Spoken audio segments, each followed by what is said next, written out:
RMP doctor వైద్యం ప్రకటించి ముక్కుపచ్చలారని 9 ఏళ్ల పాప మృతి చెందింది. వైద్యం కోసం వస్తే 7 ఇంజెక్షన్లు ఇచ్చి పాప ప్రాణం తీశారని క్లినిక్ ఎదుట కుటుంబ సభ్యులు ఆందోళన దిగారు. పాప దివ్య మృతదేహాన్ని చూస్తూ తల్లి లబోదిబోమంటూ విలపించింది. తమ చిన్నారి ప్రాణాలు తీసిన వైద్యునిపై చర్యలు తీసుకోవాలంటూ డిమాండ్ చేస్తున్నారు. వచ్చవాయి మండలంలోని భీమవరం బుధవాడకు చెందిన 9 ఏళ్ల పాపకు ట్రాన్సిస్ తీపించడం కోసం మంగోళ్లు గ్రామంలోని ఆర్ఎంపీని వైద్యశాలలో పాప తల్లిదండ్రులు చేరుకున్నారు.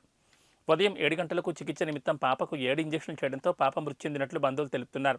ఘటనా స్థలానికి చేరుకున్న పోలీసులు కేసు నమోదు చేసుకుని దర్యాప్తు చేస్తున్నారు.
సార్ భీమవరం నుంచి మంగోళ్ళు ట్రీట్మెంట్ కోసం ఇక్కడికి వచ్చాము. 6,000 అడిగాడు, 6,000 ఇస్తామని చెప్పాము. ఇండిషన్ 4 చేశాడు, చేతికి 2 చేశాడు, నరానికి 1 చేశాడు, గొంతులో 1 చేశాడు.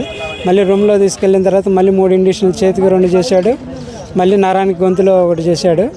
చేసిన తర్వాత పాప స్పృహ కోల్పోతే ఏమన్నా తీసుకొని వచ్చి బల్ల మీద పనుకోబెట్టాను. పాప పేరు ముప్పసాని దివ్యశ్రీ, గోదాడ గ్రామం, 2వ క్లాస్ చదువుతుంది. ఉదయం 7 గంటలకు వచ్చామండి. ఉదయం 7 గంటల రాన్లోనే మాట్లాడి డబ్బులు మాట్లాడిన తర్వాత స్టార్ట్ చేశాడు. స్టార్ట్ చేసిన 5 నిమిషాలకే చనిపోయింది.